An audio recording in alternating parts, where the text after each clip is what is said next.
Alas 5 na. Kailangan makapunta na ako sa birthday ha. Baka nainip yung mga kumpare ko rin eh. Makapunta. Ako, maalala ko, mga motor nga pala mga kumpare ko, kaganda mga matik ha.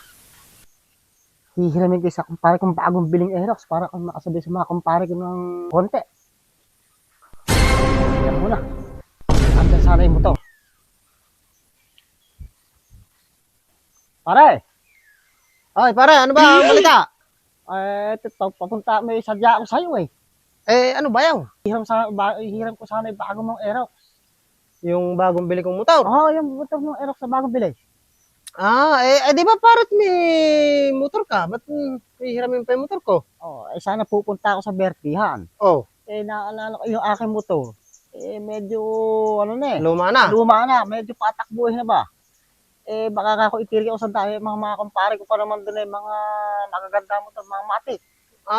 Di ibig sabihin, mga magaganda yung motor nila, nahihiya ka. Magaganda, mga nahihiya ako. Yung akin paubrahin na lang eh. Ala naman problema pare yun eh. Kabisado mo ako pare, hindi naman ako madamot sa tao eh. Kaya ako pare sa'yo lumapit Kaya lang pare, yung bagong bili kong motor, iniram nung anak ko. Ganun ba? Oo, andun sa kanila. Hindi pa isinusoli eh.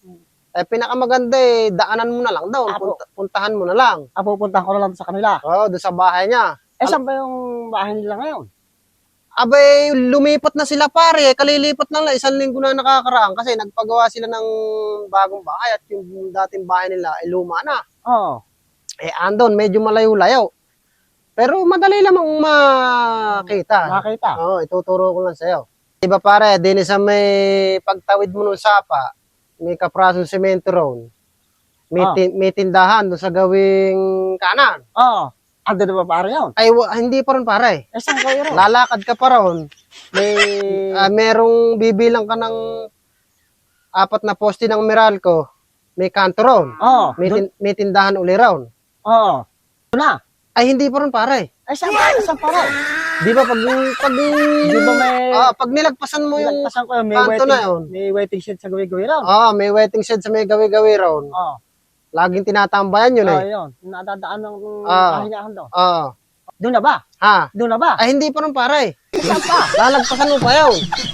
Pagdating dun sa pag lumagpas ka sa may waiting shed, may madadaan ng karong picture na maganda yung view. Dinadayo ng mga turista yun eh. Doon na. Hindi pa raw. Ayaw, di ma. Lalakad ka pa ng mga 10 hakbang na gano'n. Meron naman dong kapihan. Bagong tayo lang ngayon yun. Doon na ba yun? Hindi pa. Lalagpasan mo pa yun eh. Meron dong magkasangang daan na gano'n. Merong mga ginagawa ngayong kuwan doon. Poultryhan siguro yun. Doon na ba yun? Hindi pa ron pare. Lalagpas ka pa raw. Sige pare, ako maglalakad na lang. Mukhang ayaw mo magpahilam eh. Yabi na hindi, kung sa pakalayo pala nung pupuntahan ko pala.